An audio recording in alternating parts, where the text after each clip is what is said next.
for providing kind of a tiered schedule of their requests, trying to categorize things and in their opinion, what is most important to them. Also posted were the ongoing Q&A. So if you have an opportunity to take a look at those, and feel free to weigh in or communicate or raise those at some point during the meeting. Also some dialogue with between Shan and myself this week, following up on last week. And Rick, please correct me at any point in times. Rick shared that is currently 98 million. But having not spoken to council, based on his experience, they may be comfortable with 30 million. There was a 2022 bond that was issued for 77,285,000. So not all that long ago. And that was Proposition 441 for wildfire suppression, stormwater flood mitigation, wastewater treatment infrastructure. 57 million, another 20 million, creating rental and home ownership opportunities for residents of Flagstaff. The discussed bond is only for capital, right? Yeah. So request bonding one time. Capital within tier one that we'll see today, 17,616,000 over the 10-year period. And based on the financial outlook presentation, a 1% sales tax will generate 30 million a year, a 25 cents, 7.5, and 1 cent at 10 cents at 3 million. So I think kind of where we're headed is we'd like to kind of refine, if not, maybe not this meeting, but certainly next meeting, what we derive as the combination between the ask for the bond and possible tax, because then I think that'll form a good fungible foundation for the company that's going to be doing the public polling, go forward and ask, the respective questions. And obviously we can always bond for more if that's the disposition of the law. But probably just as important is a little litmus test to see what we think, quote unquote, sells in the public. And based on recent events, there's probably a little higher sensitivity out there for increase in things. So with that, Shannon, if you want to kind of walk us through the different tiers, please. Yeah. So I'm going to stand up here since this is where so these tiers identified by the first row. This kind of we did the first two green, the second two green, the last one orange. So how you read this is the first 143, that's 143 million. That's the 10-year number. And then the 14 million after that, I just took that number and divided by 10 to give you the per year cost. So that's how you read that number, as well as the first set of numbers that come after each item. So for instance, this emergency management current ops, it's 3 million over 10 years, 326 per year. And then what you see after that, the P is the personnel portion of that.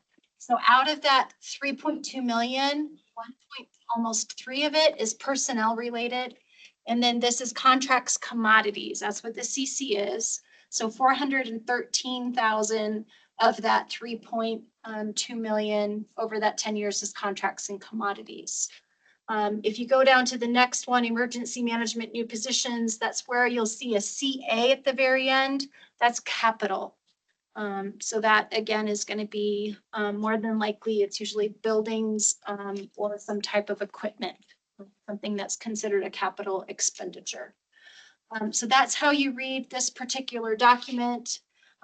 You'll see current operations for emergency management as well as fire, wildland fire, airport, and police. And then you'll see some staffing. Again, emergency management, new staff. You've got fire, new staff. You have airport police aides, which is also staff. Airport rescue firefighter, minimum staffing. And then police professional staff, as well as criminal investigations. And then the patrol overlap squad. And I think they've got one more that's there as well. Their operations center has a little bit of personnel associated with it as well. Shannon, I apologize. I was trying to pull this up and got a little bit behind. the big number on each line is the 10-year number.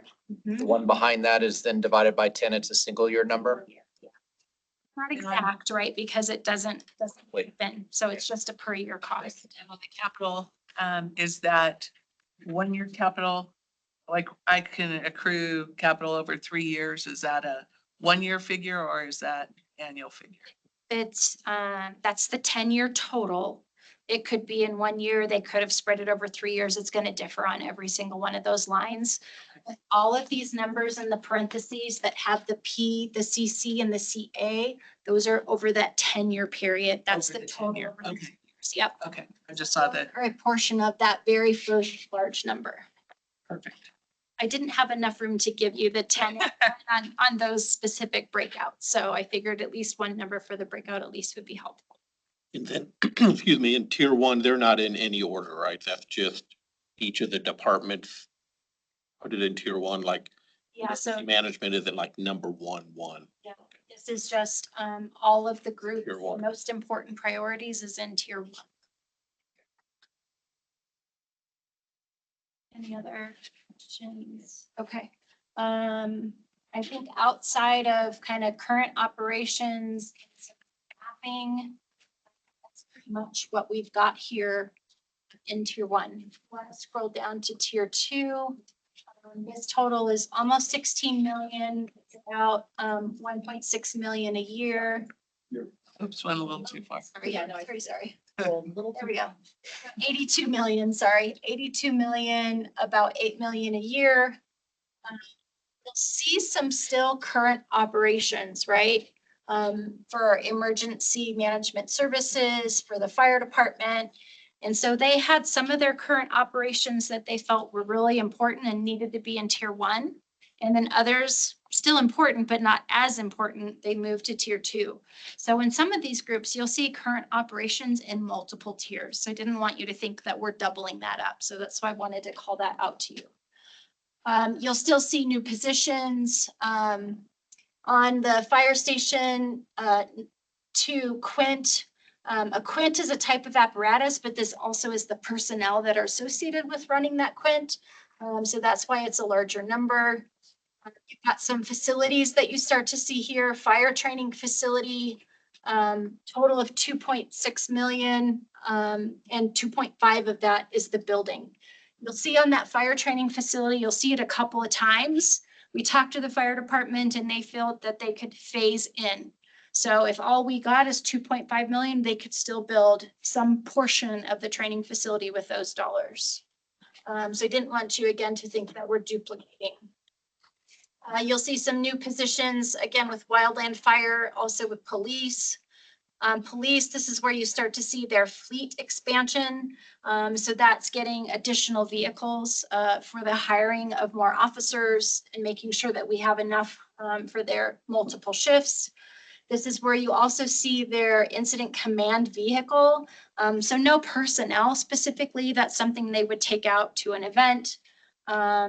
You've got some of your facilities for police here as well. So tier 2, some current operations, some people, and you start to see some facilities be added in tier 2 as well. What do you envision? Like, I guess we pay the fire chiefs money to come up with these tiers. Like, I know the comment was made about we're gonna have to go line by line and determine what the needs are, but I don't know if as a committee, that would be our job. To me, I would look at this and say like, this is what we think the community wants to have for a tax increase. Let the chiefs spend the money how they feel needed. Am I missing something? Like, I don't think No. going line by line through that makes any sense. So, I personally concur because they're budgeting, they've established their priorities. We're just here to think. Need source. I just heard that comment that we're gonna go line by line through this, and I wanted to make. This is kind of our line by line. Okay. As long as we're This is good. line by line light. Okay. So it might have been Michelle that talked about what they did during the 2022 bond, and this is similar, right? We gave them a list of all the different asks, and then they started to cut out the things to get to that dollar amount that we're looking for. And so really that's the intent here is we really wanted to provide for this team, what's the priority to that police and fire when they look at their operations. Mike, go ahead. I have a question. Can you give some quick examples of contractual and commodities? Yeah, just one second, Vince. We have a question that's on the floor, but I'm not sure that you Okay. can hear it. Oh, so just one moment. So now that it's tiered, because it pushes it off, so there are contingency or a inflationary adjustment, like for example, in the capital items. All of the items have inflationary built in depending on where it is in the 10 years. Because this tier doesn't mean that tier 5 is all in year 10. It just means it's a lesser priority. But all depending on where they estimate the needs for capital, personnel, contractual commodity, there is inflationary factors. Like a standard 3% or 5%, or is it? It's 3.5, I think it's 3.5 for personnel and have to go pull the. That's okay. That Three makes for sense. I contractual. Yeah, make sure it was in. It's today's dollars and we Yes. inflate it to the day it goes Okay. in place. Thank you. Perfect. So Vince, to answer your question, you asked, what are some examples of contracts and commodities, right? Yes, and I apologize. Yeah, the volume in the room there is going in and out, and I didn't hear a question.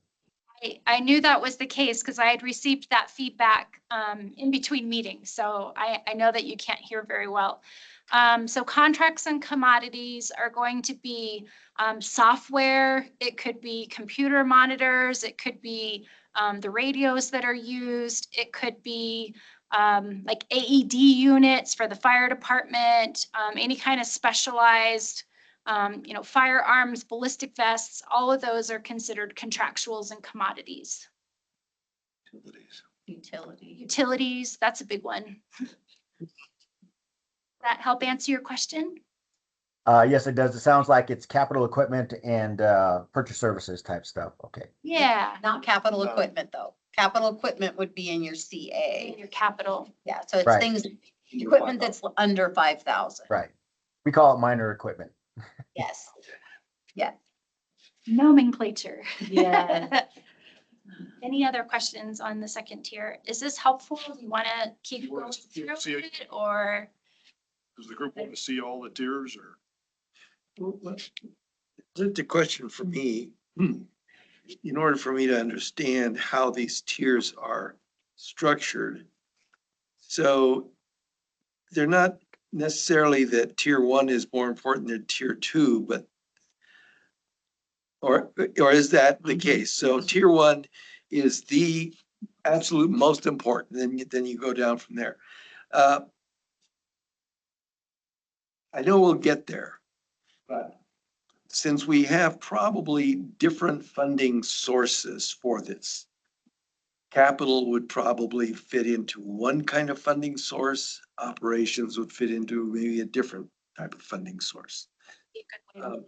So we need to, when we get to what the funding sources are, we need to separate out what would fit under each one of those funding sources so that we have an idea of how much are we looking at for that particular funding source, correct? So as an example, Mike shared that we're just over 17 million in tier 1 for capital expenses. And that might be a bond that you put out for those capital expenses. Yep. And development impact fees can cover the growth part of those items. So you could actually split it maybe between the two. So basically, tier 1 encompasses gotta haves, wants, that kind of goes down like that. It was hard for the departments, right? Because these are all needs. So we don't want to give the impression that they're not needs, but they are accustomed to, we only have so much money. So tell us what's most important. And that's what they've done here, is they're trying to share with you what's most important.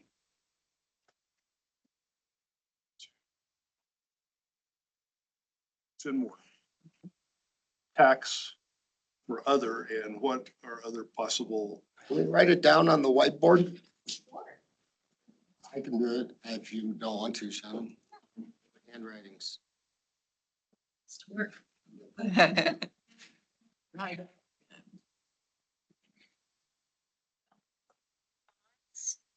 Which are typically one times. You've got, taxes. We'll just keep it, right, because you've got property. And then you've got sales, kind of as subs under that, and that's more for ongoing. I'm gonna need another pen because this. Just 1 second. Oh, thank you. What's this? Blue first. And then do we want to call the next one fees? Is that maybe a good title? Development fees, I would put separately. So we'll do fees. And these will be development. Important to know with this one is it's growth. And it's also one times. Under taxes, can we do like special taxes? Cause I still want to explore more of the hotel tax that is maybe out there and or the packaged alcohol tax. I know that was questions. Those questions on.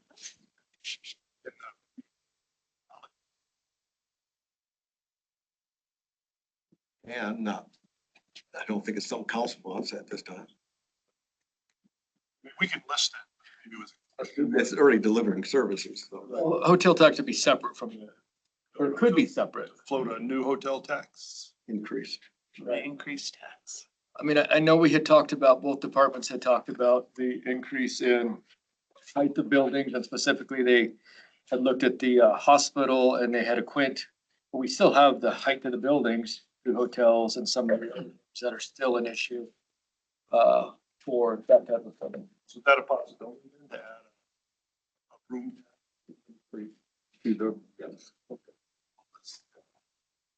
When you say increase, are you suggesting an increase to the BBB or are you suggesting a separate hotel tax? Just hotel.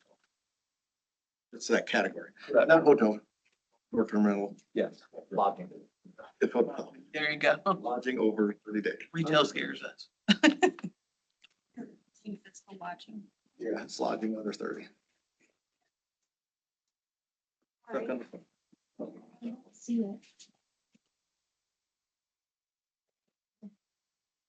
Just makes it, like, if you want to keep writing, it sometimes can add your oil, which is not good.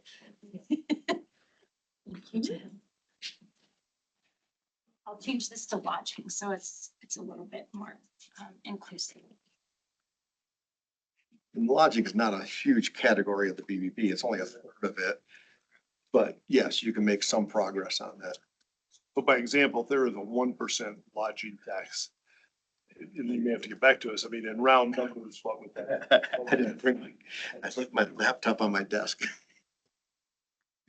Pull up the revenue estimates. Yeah, we can come in. And then we can also suggest a public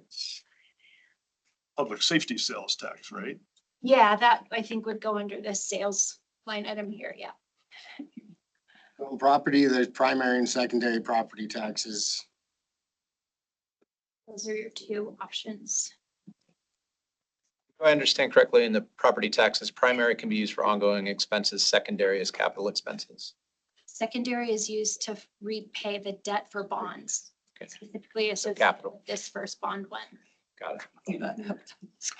So what other funding mechanisms are available for our consideration?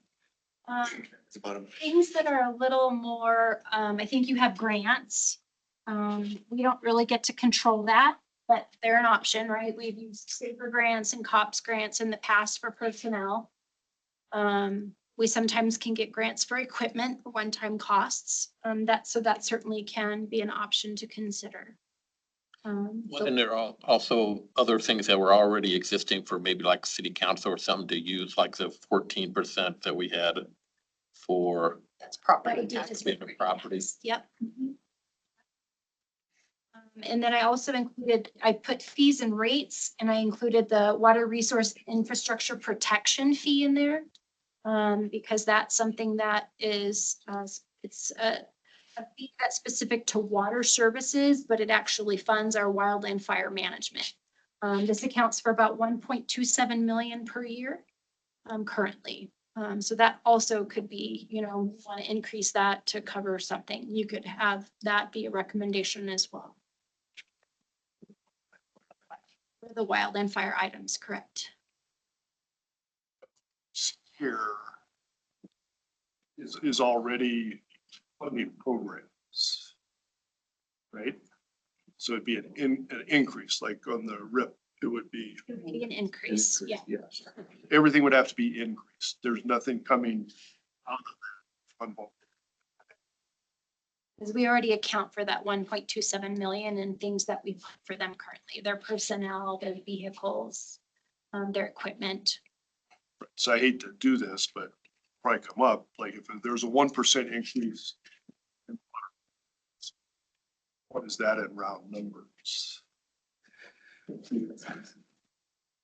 Look at that, but looking at the RIP, it's like a per gallon rate that's charged. And I think back in the napkin, it'd have to go from like a 0.5, 53 cents up to about an 80 cent to fund everything here. So that'll be an increase on your municipal bill, 53 cent that you're referencing, that's current. the current level. Did that go up at all with the recent water fee increases, or was that separate? Separate fee. No, it'd be only if there's more consumption is the, it's for RIP. You said it would fund how much of what we're? If you wanted to fund the wildland stuff with the Water Resource and Protection Fund, I think it would go from 53 cents per gallon up to 80 cent per gallon fee. Per gallon fee on your municipal bill versus the tax. And that would fund all 5 tiers for wildland? That was my back of the napkin number. You know, do you want to do all the tiers? That'll be up to you, but that's just a back of the napkin, what it means. I can tie it down more. If that's one direction you want to go, I'll tie that number down better. Does this help on the funding sources? Can you see it all? Yeah, I think the question that Mike just asked is to a second question, which is, can we get an analysis of by tier and department? How much we would need to increase any of these funding sources, whether we're using bonds or sales taxes or whatever the fee is. Can we get an idea of what it would take to increase each of those to each of these tiers, including all of the tiers, so how much do we have to raise everything to do tier 1? How much would we have to do to raise everything tier 1 and tier 2? So on and so forth, okay? So that we get an idea of what we're actually looking at in terms of the impact to our citizens. I think we can do that. Yes. Yes. Okay. We have the numbers. We don't have it broken out by tiers. But we could do that. Yeah, and we But just, the hard part, I guess, I don't want to say the hard part, we can do that, but it depends on what the approach is. I can do that all with the sales tax and tell you what the sales tax rate is, but then when you start blending, that's where it's hard to, we can make a million scenarios. Sure. Yeah. Combinations. I think the simpler that you can make it, just so that we get an idea of what we're looking at. And then if we get to the point where, well, we want to start blending stuff, we can do that later. But for right now, I think it would just be important if, like, we know to fund all of the wildfire tiers, okay? We would have to raise the RIP fee from 53 cents to 80 cents.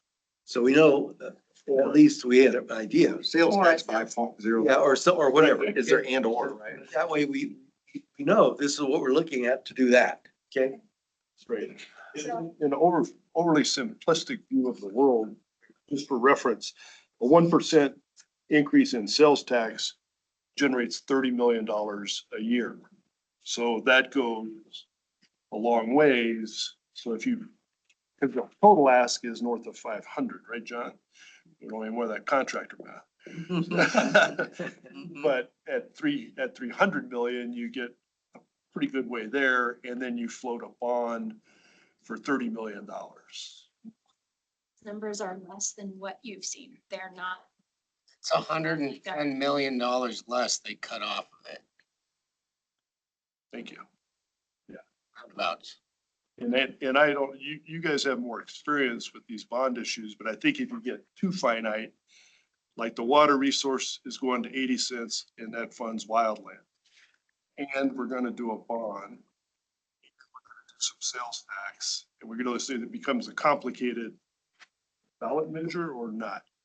Do people get locked in the weeds? And it looks like a whole assimilation of death by 1,000 cuts, rather than maybe just taking our medicine and asking for the 1%. As far as, Not all up as far as the ballot would be, the ballot would be to increase sales tax and authorize issuance of general bond. Of these, those are the two things that would go on a ballot measure. We wouldn't put the RIP fee, we wouldn't put development fees, other resources wouldn't be on a ballot measure. But see those start to get adopted by council over time. You know, once we get past this, we say, well, now we gotta look at that fee. So you'll see that other methods of getting increased. That help? Yes, thank you. So perhaps this is on that list somewhere, maybe just not called out specifically, and you'll have to forgive my language, which is probably rough and imprecise, but I still remember the primary property tax levy rate going down either by choice or allowing and leaving money on the table, essentially $2 million a year. And Mike, to your question, I don't think that's something that has to go to the voters. That's something that council chooses to do, not to do, or how to do. So can you help me capture the right language I'm looking for, which is essentially stop leaving that money on the table and just let the rate be what the rate Yeah, is? close up to 2%.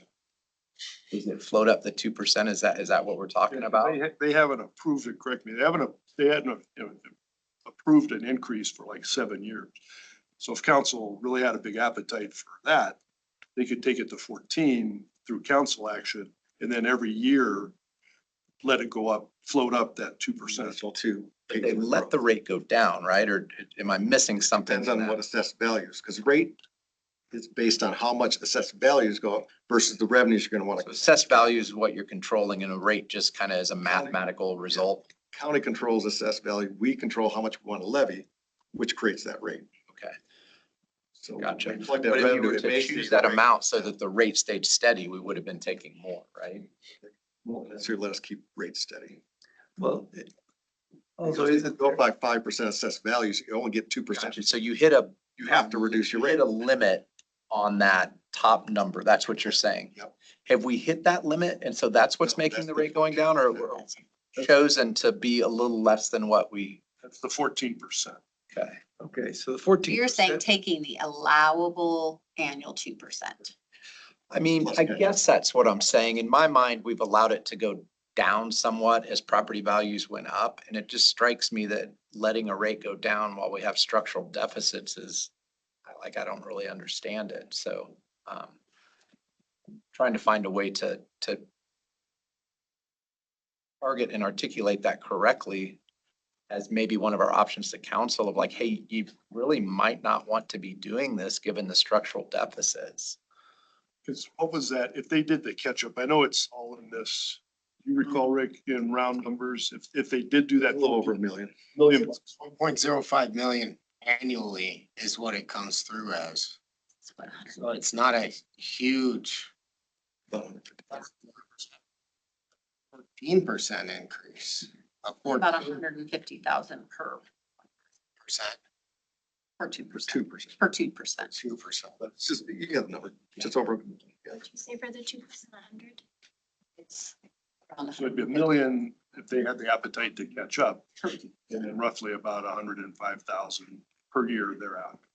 And, this is just philosophical, but I feel like kind of almost have to have the appetite to catch up when we're this far underwater. I mean, it's coming from here, there, all these things on the list, and we'll probably get there through some combination of several of these. Just like to see that be on the list, I guess.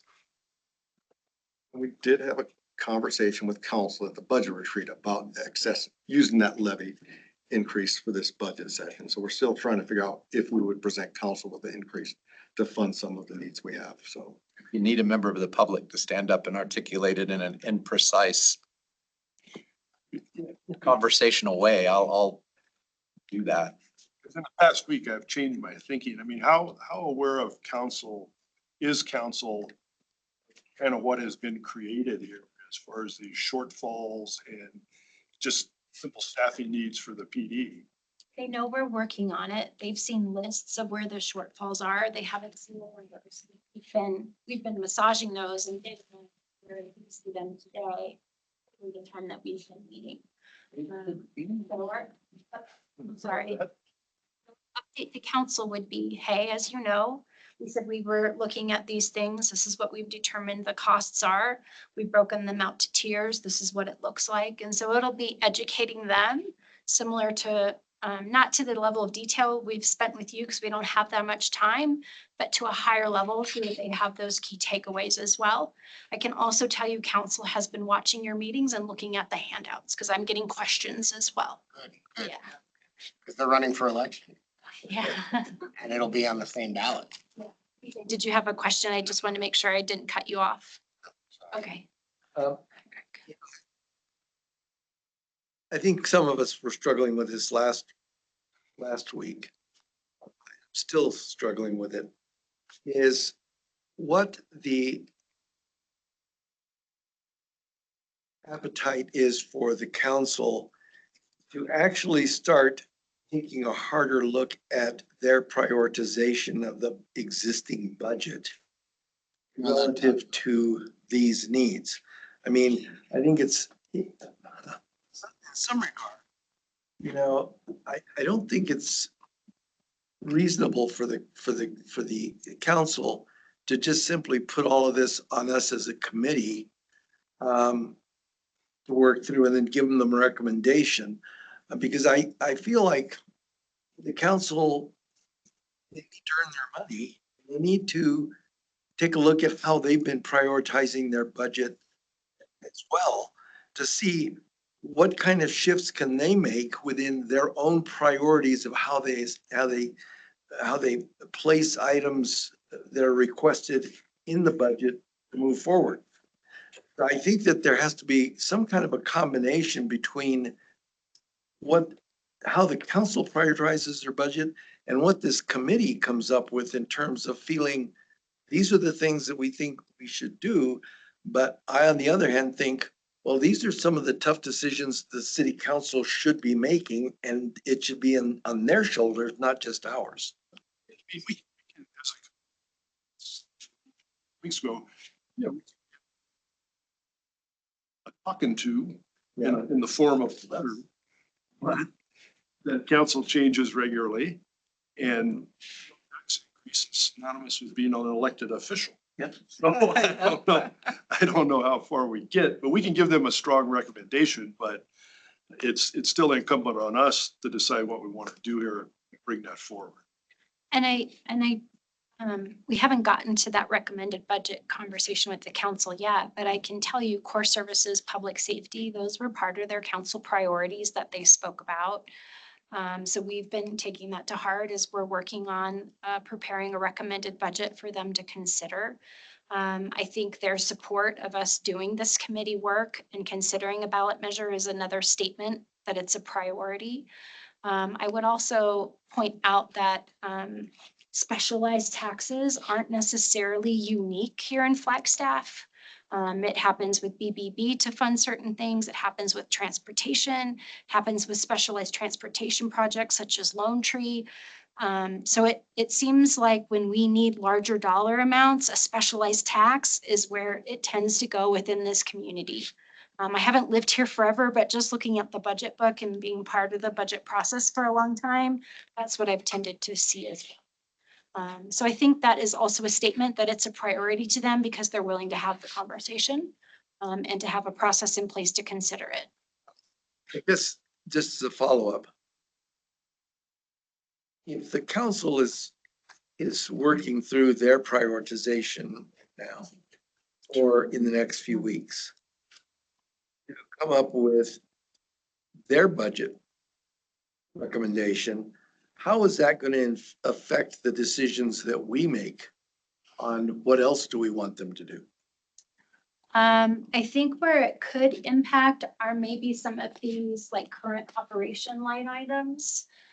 Some of those I think could be impacted, but not to a significant amount. The dollars that we're talking about here are much larger than the capacity that we have in our general fund. So although we can make small shifts with the dollars that we have available, you're not going to see anything super significant. And just as far as process, it's really the city manager that builds a budget, has these conversations with staff, determines how to present that to council for consideration. Council doesn't deliberate throughout the year on budget. It's really the city manager's role to build a balanced budget and present to them. Right. And so in April is when they'll have that conversations where they could say, no, I want you to fund something different than what you're talking about. That's when council gets a little more involved. Is the budget publicly posted The annual budgets are out there. to the website?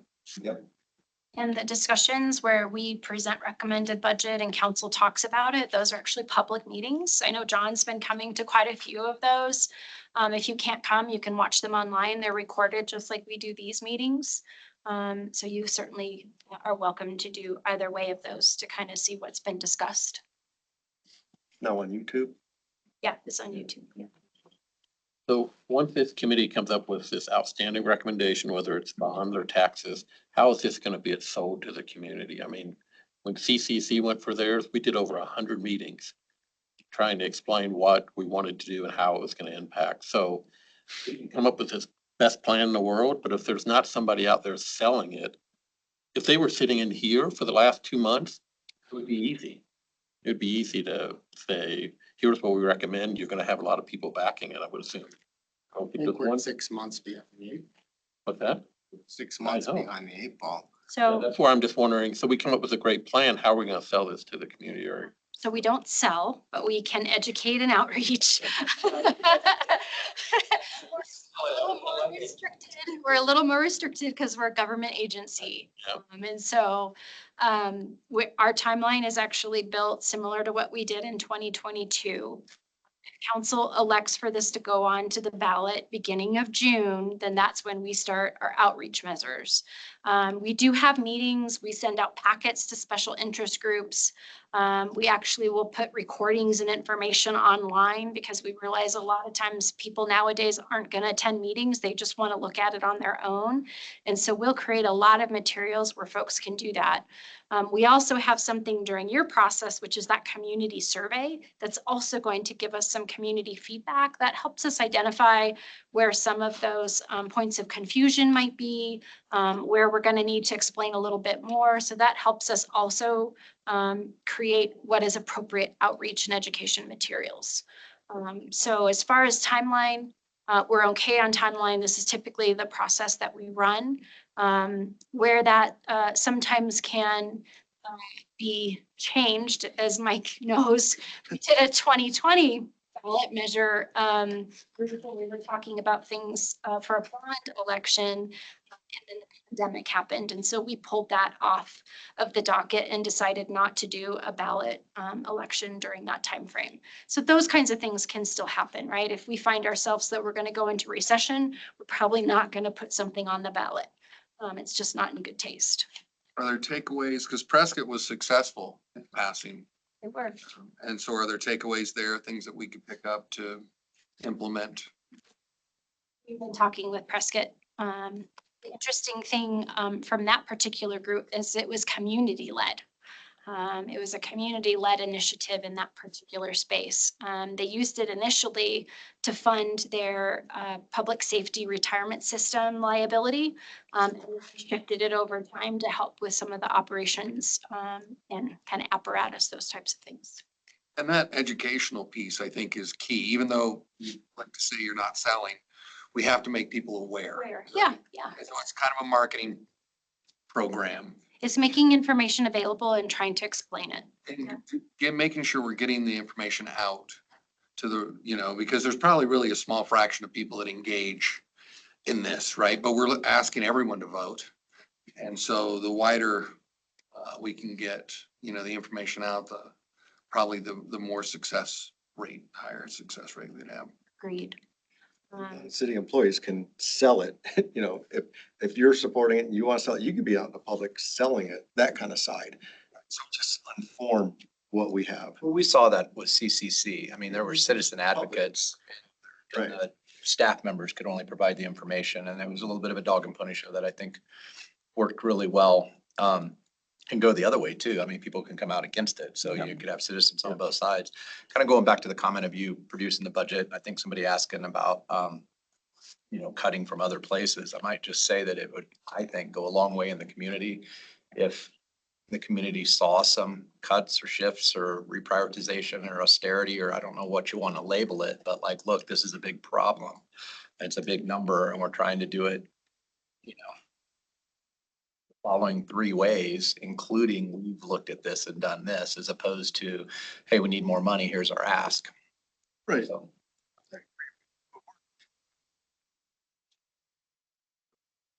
Hey, here's what we can do for you. Here's the candidate that we've brought forth.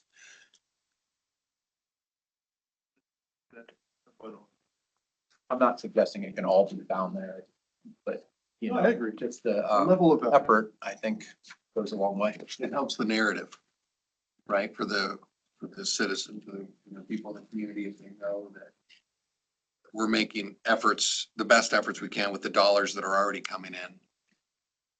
It helps. So trying to keep Flagstaff affordable, which is what we're trying to come up with a process, like what is the committees and some direction from staff on the different taxes tend to spread out the burden across multiple people, right? Like, cause you're getting sales tax on everybody. The bonds would be mainly repaid through the property taxes. So that's restricted down to homeowners and business owners paying that portion of it. I guess I would then look at like who uses the services that we're looking at, right? Like I'm an advocate of if somebody uses that service, they should pay for that service. I'll leave that out there. I don't know how that goes, but I think that should be something. And that was one of the points I was bringing up on the hotel tax and the packaged alcohol tax. Like if those are creating the services, they should be taxed for services. That's my 2 cents from trying to keep Flagstaff affordable for people that are struggling to live in a very, very expensive community. I think that's why we felt when we were circling back on the sales tax that it was important to remind that there's no tax on food, there's no tax on residential rent. Like those basic needs aren't included in that sales tax piece. And oftentimes people don't understand those nuances. And so that's why we wanted to be sure when we brought that information back for you all to consider, what would be taxed and what wouldn't. So going off of that maybe a little bit, I feel like in remembering and even looking at some of the old literature on sales tax renewals that I think it was 60 or 70%, I forget what the math is, but over 50% was paid by visitors. It was 37.5. Paid by visitors or locals? Outside of the Flagstaff region was the 37%. But then we have Donny Park, we got Kachina that also come to our town. Right. Right, they're paying their sales tax. Sure. I mean, I guess, So it could be around 50. I guess I feel like there's been an argument made before that, hey, a lot of the visitors paying for that, so it's less of a tax on the locals. What I haven't heard on property tax is how many of the properties, either by number or value, are owned by people outside of the community.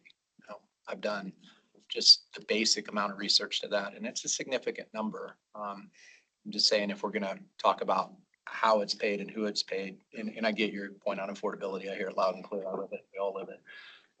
I think that's just a number that's kind of worth looking at, and considering too. That's where I was kind of asking, I don't think that question. like secondary homes. That's why I looked at Mike and I go, don't they pay more taxes for secondary homes? Or is it's the same? Because it's assessed valuation. It's assessed. You do pay more for an investment property. If it's a An rental. investment, if it's a rental. But if you just have 3 homes and 2 of them happen to be up here, not renting them out, you pay the exact same. It relies a lot on the honesty of your fellow Yeah, oh, yeah. Oh, yeah, I know that, yes.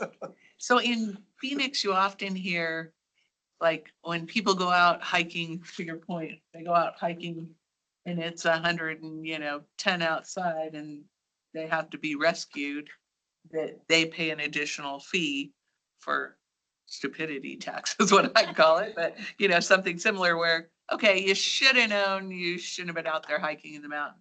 And now we have to send 6, crew out there to get you.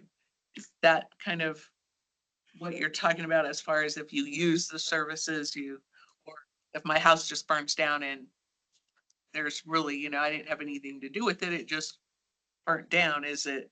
No, yeah, yes and no. I guess I'm looking at, I mean, that would be a very small number, like trying to recuperate on services rendered for one call would be a very, very small number.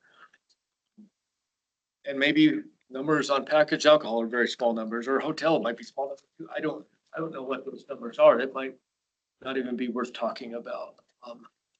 But I do think that there's definitely that affordability thing, trying to figure out how to spread that cost out, I think is important. I think we're doing it, looking at different avenues as well, but I think to sell it or not sell it, to educate the public on the best way, I think we have to come in with something that's reasonable. And the narrative reflects some changes that the city's going to make to not get back into this. So maybe break the yes, I'm sorry. Well, I think one of the big things is the years on this. So taxes have to be put on this ballot. We can wait on the general obligation bond until next year and try and see how the tax increase settles with voters and if we can get that one to pass. And if that's what we want to try and look at first, maybe, because that's something that we can, that we know we're gonna have to address right now. It's gonna have to take place on this ballot. Am I correct on that? It has to be an even number November. Yes. It has to be either this year or in 2 years. Sales tax, even Sales number tax. November. And Property tax. the other thing, Rick, I believe you said You're right, that's, the general obligation bond saved 20 to 30 million, not 30 million. I mean, that's a $10 million difference. Is 30 million still safe? I'm not a financial expert, right? number out there, it really can sell, or we can really put a package together that makes sense, that we gotta buy these facilities and these equipment, and it adds up to 40 million. And it's sellable, yeah, I think we can go up to that higher and what have you. Really depends how you package it and what you put in there. But we have gone high on some projects, like this core facility at one point, and it got rejected because the number of people thought was too high. But so it's a balance. It's a lot of what a community survey will help inform you on as well, and will give you ideas of their thresholds and what's reasonable and not. You have to do that, so you'll still have that information before you tie up as well.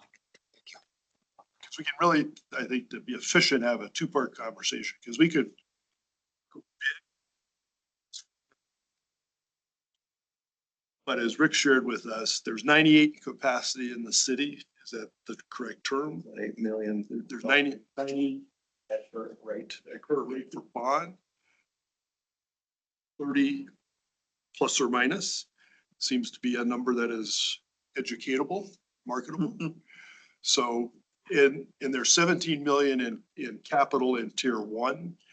And I don't know what the total is in tier 2, but if that was $30 million, is that, something the group would consider would be a $30 to $40 million bond to fund capital.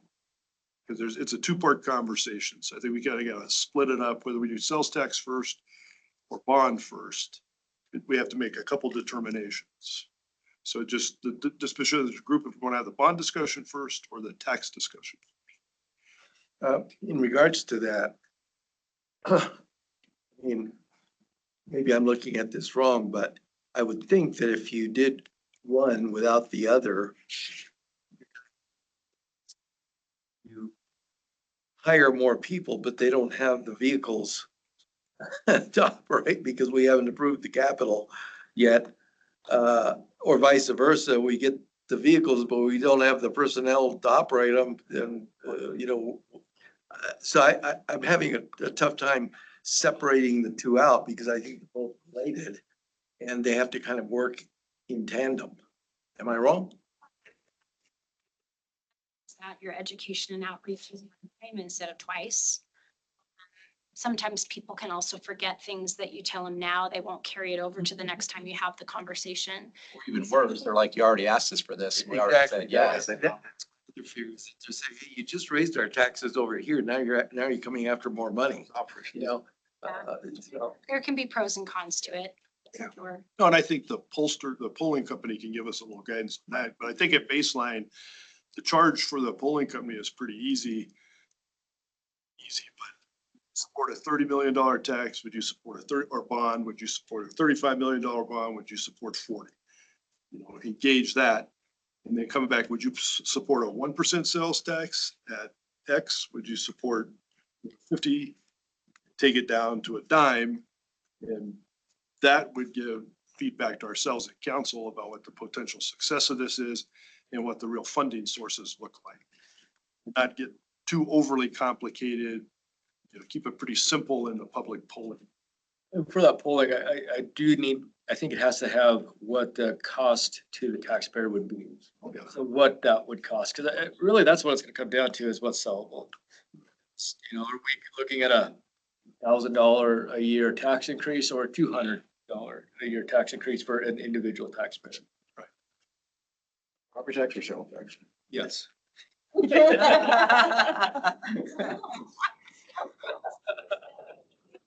up with some maybe examples. Yeah. I did the 551 million, just really contractor numbers, probably worse than contractor numbers.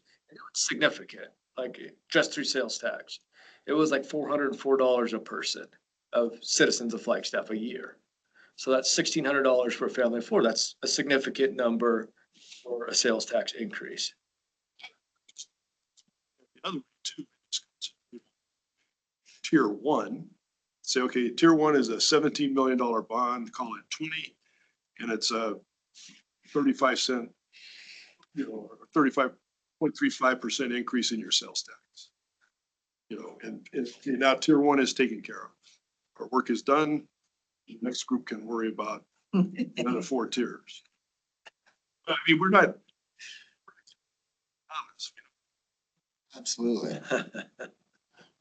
I agree with you. We're not getting 500 million. I'll go back to this poll that we're gonna go out, and I apologize that I said so earlier. The education of people, because you got this bucket of people who are gonna vote no matter what. And you got this bucket of people that are gonna vote yes just by showing up at the door and you say public safety. How do you educate that group in the middle before you even ask, right? Do they knock on a door and say, hey, we want to raise taxes by 1%? They're gonna say no, right? So how do you educate them so we get an honest number back from the poll? Because once you educate that person, they may say, yeah, I'm okay with a 0.5% or 1% or whatever.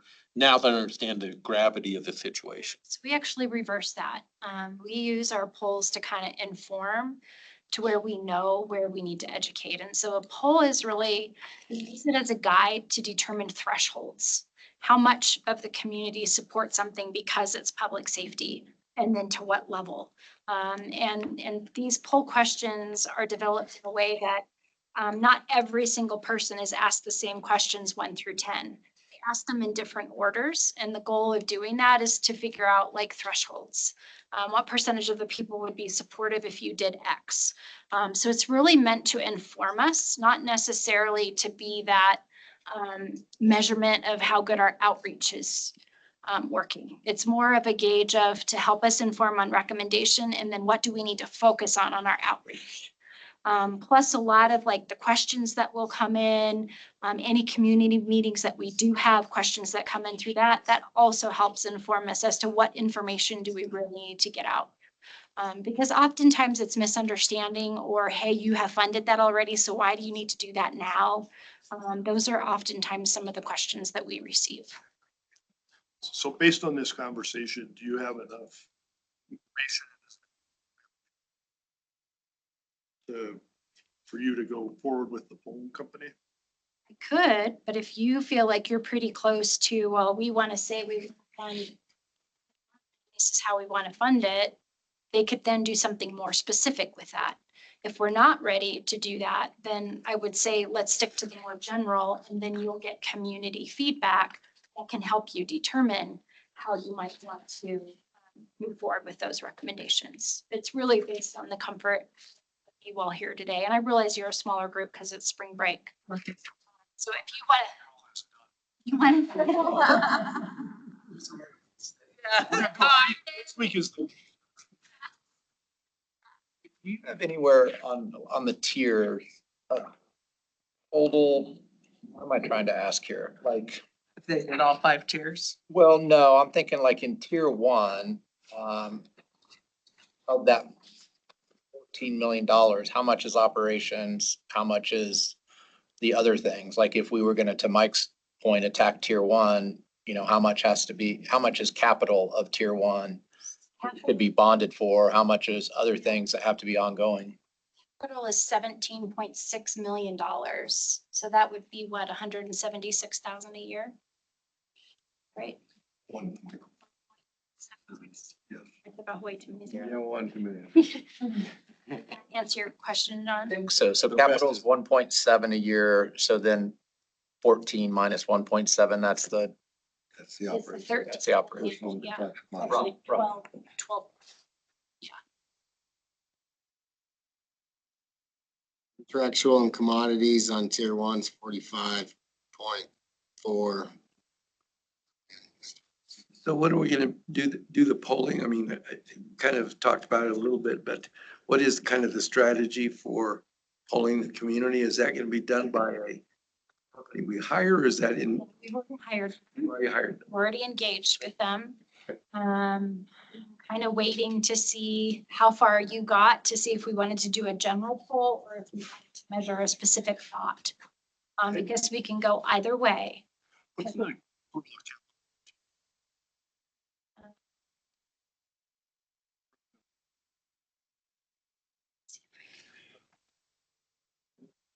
One thing that's in tier 3 is the fire station on, which is critical.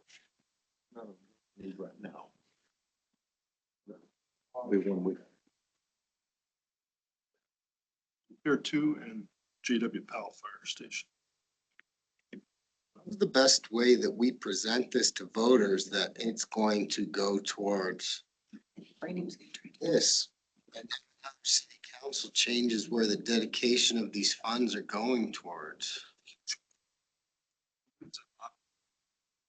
It's done. I mean, we can bring forth a recommendation. They can still tinker.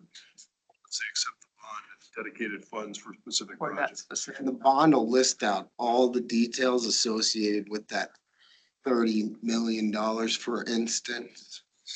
So. So- Because if we don't put enough detail, we don't get support. Okay. But if we do too much detail and something fluctuates, then we get sideways because people feel like we're not doing what we said we were going to do. I'll give you just an example. With our bond that we did in 2022, it includes a lot of things in water services.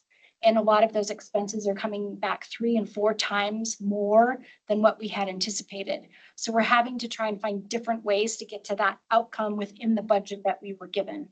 And that sometimes can get you sideways with the voters. If you said, well, you said you were going to do a digester and now you're doing a dryer, that can create some distrust. We have to be careful. Another question is on, Part of what BJ just asked, you know, part of my concern is, and I've been through this several times over the last 25 years, where the intent of the bond was here, but then the city council tweaks it as such, if you want to call it that.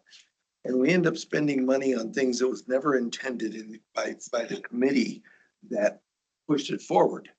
And I'll give you an example of that. And I may be incorrect in this, but I think most recent transportation bond, the committee that promoted the Lone Tree overpass envisioned an overpass similar to what's on Fourth Street. And that was what we had in mind. Put wide bicycle lanes on each side of this, okay, which has added a significant cost to that bridge, okay? And everybody I talked to just, the jaws just dropped. What? Mhm. Why are we doing that? Well, the council decided to do that, okay? That's the kind of example that I would like to see. How do we structure it so that councils can't do that kind of thing? That's what that creates distrust. Because now all of a sudden, there's a lot of voters out there that are remembering that and going, well, I don't trust the city council to use the money the way we intended it to be used. The way you fix that's at the ballot box. Well, I get that, but no, I don't even know that that's the way to fix it. I think there can be some specific language that creates some guardrails by which the city council, I'll give you another example. You know, in 2000, we included the Sunnyside Improvement District into that transportation bond of $10 million to do the curb gutter and sidewalks in Sunnyside. That council decided to use that money to build the auto mall. And so what should have been a 5-year project turned out to be a 25-year project. You know, it's those kinds of things that drive people crazy, and they just get, then they don't want to vote for anything, because they don't trust the city. You know, I think we have to find a way of addressing that, okay? I honestly think it's by the details that you provide in your publicity pamphlet, and how much information you include there. So capital in tier 2 is 42 million.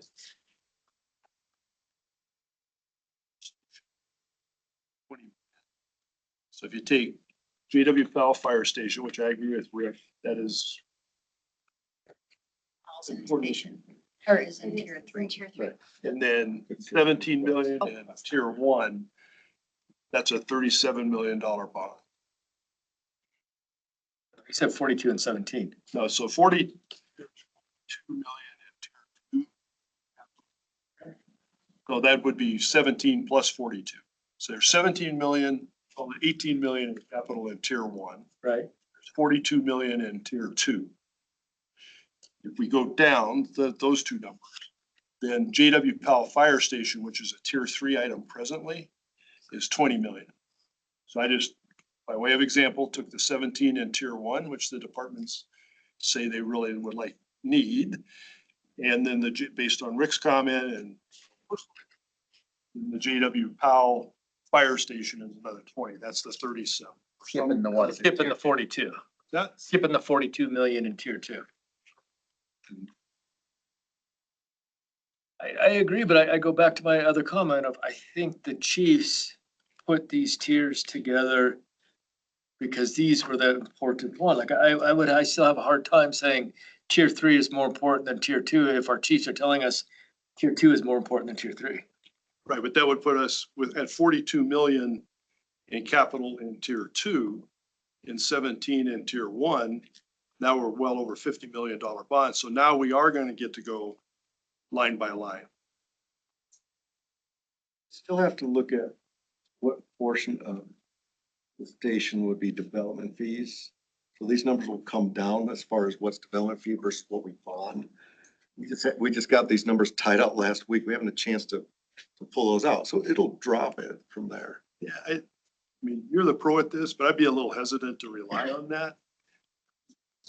Everything that's going on, and here we go again with $100. Some of this area straight out. I mean, in the industry, it's starting to look like post-COVID again. You know, electrical gear, 96 weeks. Electrical boxes if you Plus just found them. plus the vigorish that they charge if you want them sooner. So you know, if there's float in there, I think market conditions and overall inflation tend to erode that over time. And this building is a good example of that. There was an original bond ask. It certainly looked sufficient. Market conditions changed and it wasn't. And so consequently, there's a couple buildings out there that weren't able to get constructed to get back to budget. I had a question on the bonds in regards to the rate. I mean, our economy's been going up for a long time and the economist tells you that markets self-correct at some point. And is it gonna change our rate on a bond that's 20 years? I feel pretty confident it wouldn't. Be able to do with that current rate today, carry it out for the next 20 years to pay off the debt. And we're not gonna go to the full amount, but yes, I feel pretty confident because of a couple things. We have growth built into the property values that we have. Plus, if we do have a reduction in values, there's this difference between the full cash value and limited cash value that is so big, it would take a long period, a lot of property value to get that far. So I feel pretty confident. So it may be like a blip, but I think we should be able to maintain it. Yeah.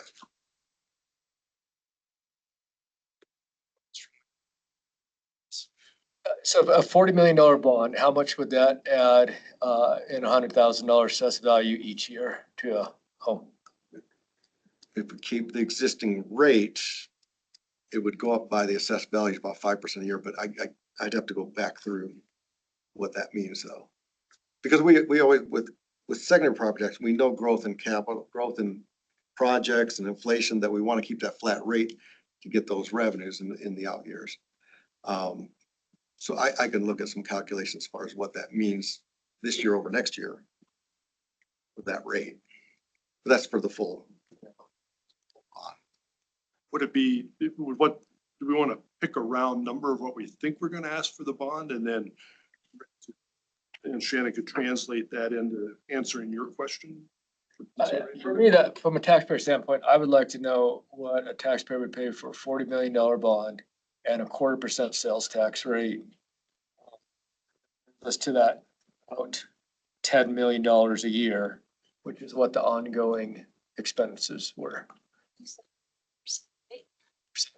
Just like as a starting point, so that I can, in my head, to me, taxpayer, that's the most important part.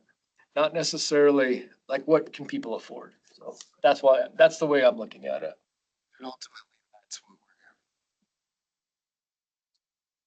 I hope so, we yeah. have to figure out what we're gonna be able to keep the city safe with and also make sure that people aren't gonna wanna.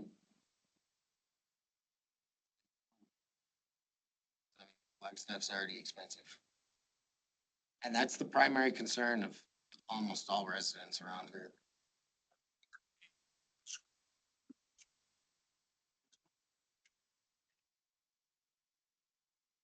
Scott, I like what you're asking. Can we use a straw man of a bond of 40 million? I think is Right. what you said, and a straw man of a sales tax of 0.25%, and then do some math on what the impact to a, median priced home would be, or however you do that, and then do some math on what the impact would be to a family of four, however you want to do it on the sales tax that they would pay. And I think it would be important to state that based on an actual median priced home in Flagstaff. And sometimes we do this on a $200,000 home or whatever, and there's no such thing in Flagstaff. There just is no such thing. Okay, so we use a real example of a median priced home of $650,000 or whatever it is today. I think that becomes a more realistic number picture that people can actually relate to, We often use 100,000 because people can multiply. and figure out. Well, They do their own math. They can do their own math, but We can look at the assessor's role and pull out a category and say, what's the average of those? And give you that also. I think that. We can do both Yeah, I and. I think it mean, was 100,000 is good because like you said, it lets you do the math, but then also targeting it into what the averages are, because we don't know what those are. I think about 4 years ago, about 280,000 was the average. Because it doesn't keep up with actual market value. It's the assessed, Just, oh, right, yeah, it could be just over 300,000. But yeah, I could look at that number. I think it's great looking at numbers like that. Because we're not allotting this money anyways at all. That'll be determined after we make the recommendation at city council, so at least we know the ask and where we're trying to come up to brings us closer to where we've been till now.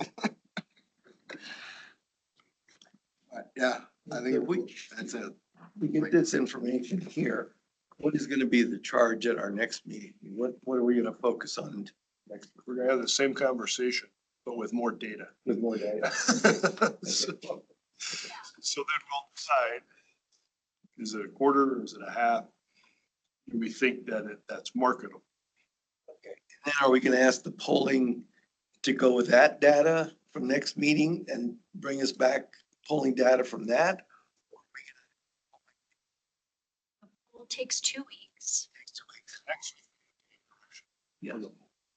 So next week we'll be giving direction to the poll. And then, okay. To make a recommendation, we can have it be specific, yes. Okay. If not, we can still do the polling. It will just be more general. Could I ask that, I know you guys are on a time crunch too and everything going on.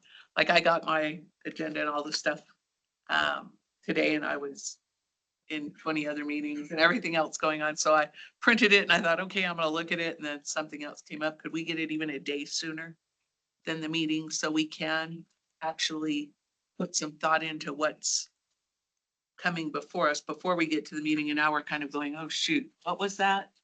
I don't know if it's feasible to get it to us Tuesday instead of. Is waiting for more of the Q&A stuff to come in because somebody said, oh, I can have this ready for you by Wednesday at 9. I'm like, okay, I can wait. till then." So, yeah. So what new information you're wanting? This cost to the taxpayer? Yeah, you wanna, Cost by tier calcs? Is that Thinking. I think so. Yeah. in your pieces? Based on what we have right now? Do you think that's doable to get that out by Tuesday? I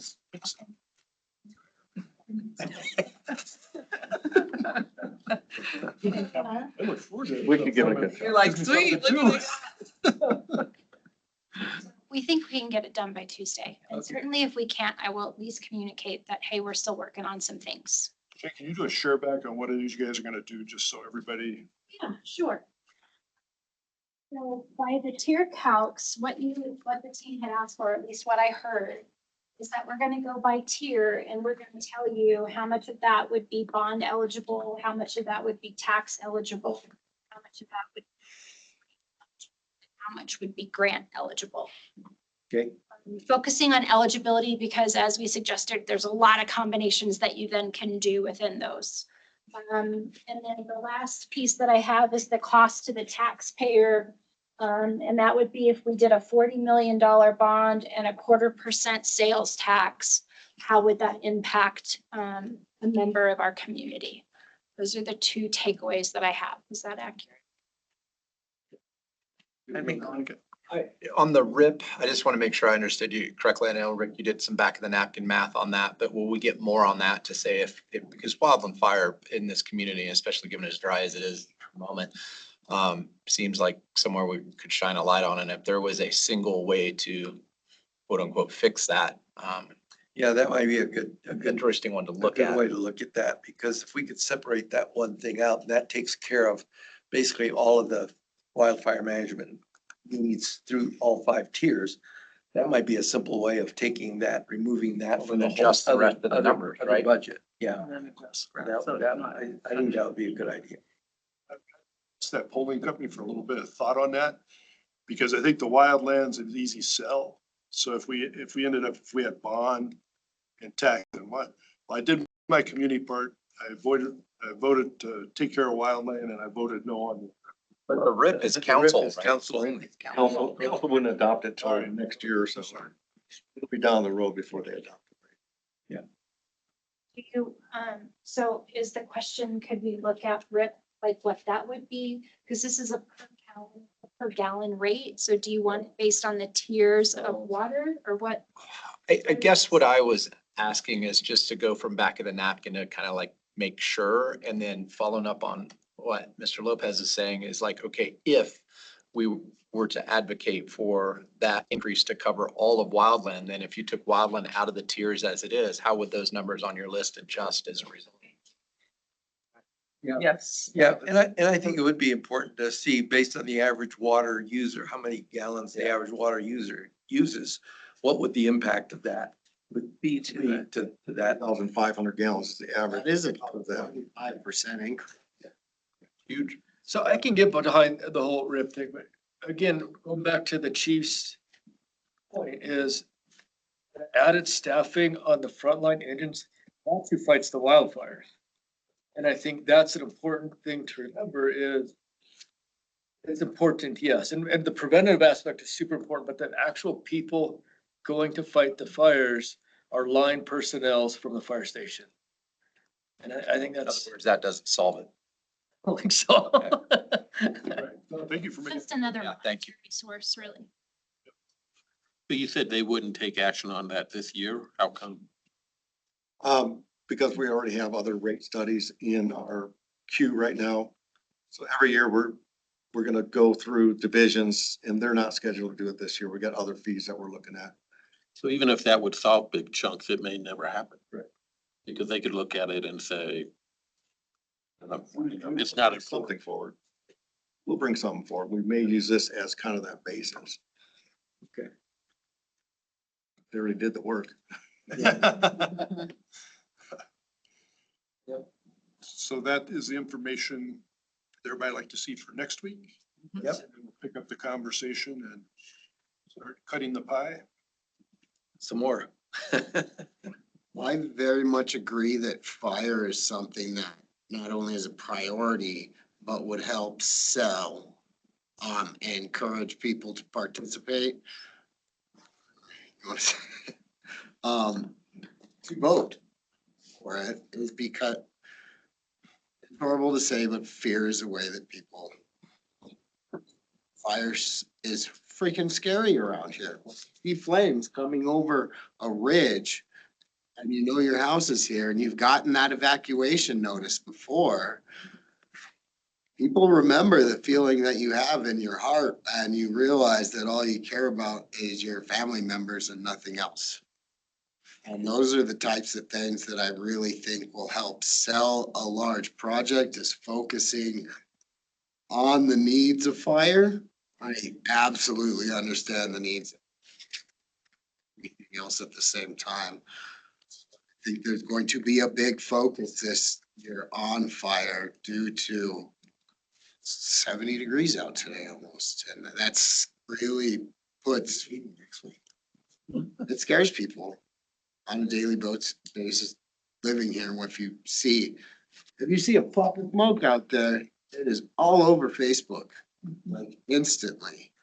And so that shows the drivers there behind the community what really where their attention is and living in a safe community. And that right there shows that people care. That freaks them out. So focusing on fire, I think, is something. I know there's so many asks. I mean, and after the incident that happened a couple weeks ago, I know, that was the police as well. So I absolutely. think it, you know, Sad to say, but it creates a marketing was, opportunity. it does. It really makes you think how many, I mean, I have a lot of, police department that, and it's like, okay, we had X number of people on the call and still called in all of these people on their time off to come in, and we still didn't have enough people. And you're kind of like, holy cow, okay, so if I would have had an incident happening at the mall at that same given time, I probably wouldn't have got a response. And that scares people. Sure, yeah. Something's happening in my house, somebody's breaking in right now, and there's no one to respond. So there is a fear factor, without a doubt. You're spot on. And it's just heightened right now. Anything else for the good of the order? Our friends online? Others? We're good with that. Thank you, Mike. Thank you, one and all. Appreciate it. Okay. Well done, Chair. Thanks.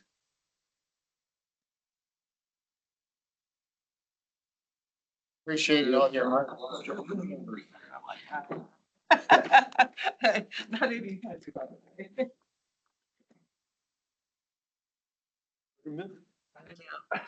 I know.